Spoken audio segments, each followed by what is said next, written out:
Yeah, I honestly don't even know where we qualified. We don't either because we don't have up timing to score. Well, Sorry. That's fair for everybody, I guess. Yeah. Yeah, we missed the second round there by a few spots, so double that. Probably going to be somewhere 15th, 16th to 20th, I guess. Chase, Hendrick is 2 wins away from 300 wins. What would it mean to give Rick Hendrick his 300th Cup win? Yeah, it'd be great. That's definitely it's a goal that we've set out to achieve as a company this year. I haven't helped with that very much, but would love to for sure. What makes this? Is there anything in particular you like focus on over these next 10 weeks or work on that you feel like could help you for next year? Oh yeah, for sure. I mean, it's a tough balance, but with the car still being in the deal, it's I would love to just completely take a reset and try really hard to just do things way different. And I still am going to try and do some of that, but it is a fine line because the car's still in. So it's like we still have to go perform at a high level. So it's a tough balance, but there are definitely habits that I would like to break. There's things that I want to do better, and these next 10 weeks are a great opportunity for me to do that. But it still has meaning. So it's yeah, I'm currently trying to find that balance. It's a significant amount of bonus money, not just for you, but for like the whole shop, right? Like it's when it comes to with the owners. Yeah, I don't really know how they structure that, within the company, but certainly understand from the NASCAR side that is significant. From where it goes after the teams get involved, I'm not exactly sure, but it definitely has meaning to everyone. You handled it really well, and you probably are going to say that there was no pressure, but you got a lot of pressure to perform miraculous things despite what you went through this year, right? So now that all that is over, you would seem to think now you can just go out and race for wins and do what you do. Well, like I was alluding to, it's not really over as much as everyone thinks because of what Bob just asked. So yeah. It's a really tough balance, and I would love to. You miss the driver's side, and it's like, well, I think a lot of people just think that you can throw it all in the trash and go and hit a really big reset button. And I think to a degree I want to do that, and I want to potentially push myself in areas that I probably wouldn't, just for the sake of trying to make the most of the weekend. But there's a really fine line because getting the car through these rounds is a big deal. So.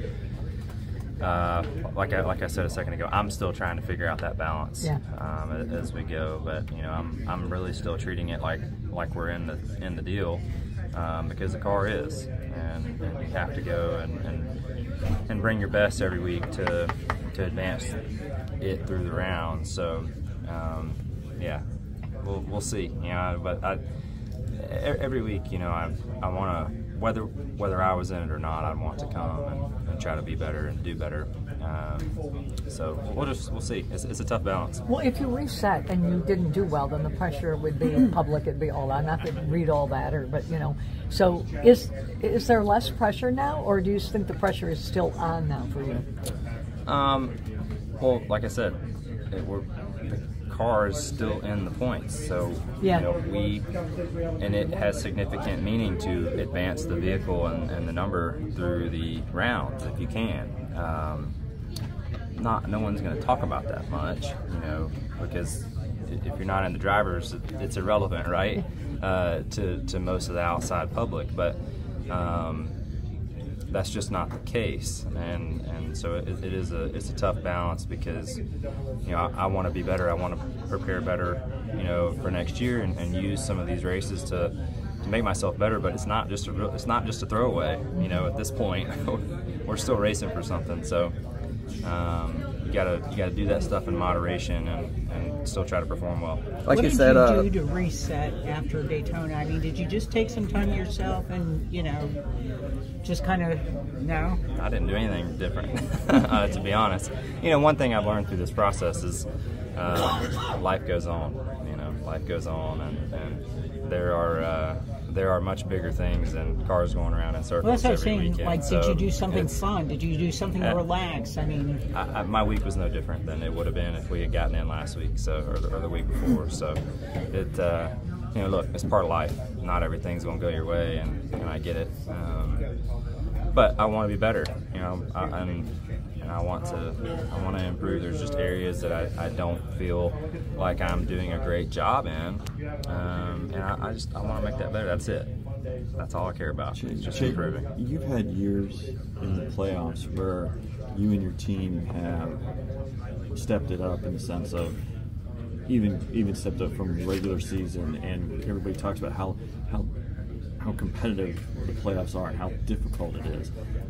How have you been able to do that? Is as much the track's lining up right? I mean, obviously you're a good team and your talent, but can you kind of take me through how you've been able to do it and how somebody does it when it's this competitive? Because you've been able to do it, maybe you'll do it again here in this year. Yeah, I wish I could point my finger to just one thing. Yeah. But it's such a collective effort, and I think tracks have lined up well for us over the years.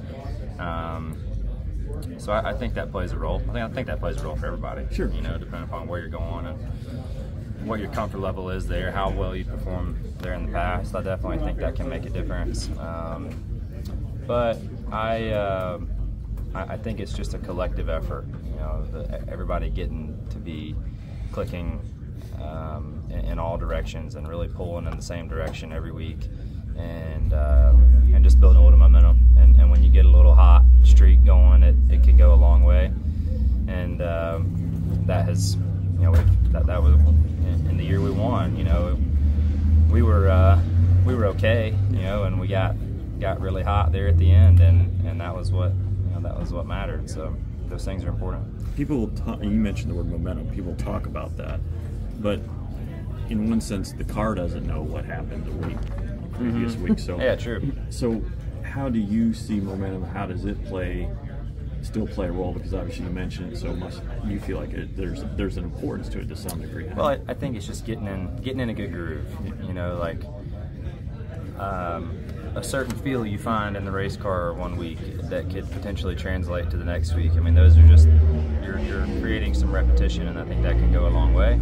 And same for pit stops and pit crew. Those guys can get in a good rhythm and click off some, really fast stops and get in that cadence, and then that cadence becomes normal, and next thing you know, that's the new precedent that you've set. So I think it's probably more just cadence and repetition, and cadence and repetition of the right things.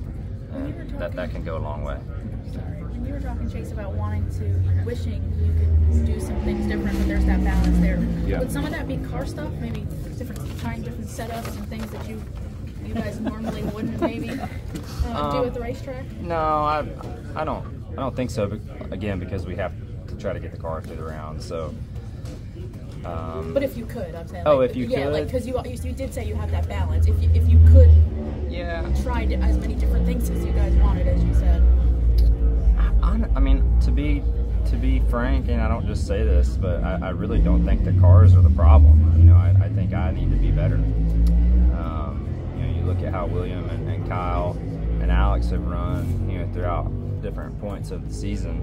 I just don't think that's an excuse. That's just not how I work. So I think I can be better, and I think I can do more to extract the pace out of our car, and that's what I'm gonna work on. Well, when I was asking you earlier, and you were saying, well, like I just said, but I was asking about pressure, because I felt like you were under a lot of pressure to get in the playoffs and do miraculous things, and it's not really that. I totally get what you're saying about trying to. You still have to meet certain standards and whatever, but do you feel like there's less pressure now, or do you feel like the pressure is the same? Because if you don't perform well, you're going to get a lot of, well, there's Chase, it doesn't matter. You're not going to win the championship, but still there's a lot on you. Do you feel that pressure or no? And is it less now or no? I really don't, to be candid, and I really didn't leading up to the week there at Daytona or wherever. I just, I take things a week at a time, and I look at where we're going next and the things that we've done good there in the past, or maybe it's a place we've really struggled at, and we try to go to work on that and try to find those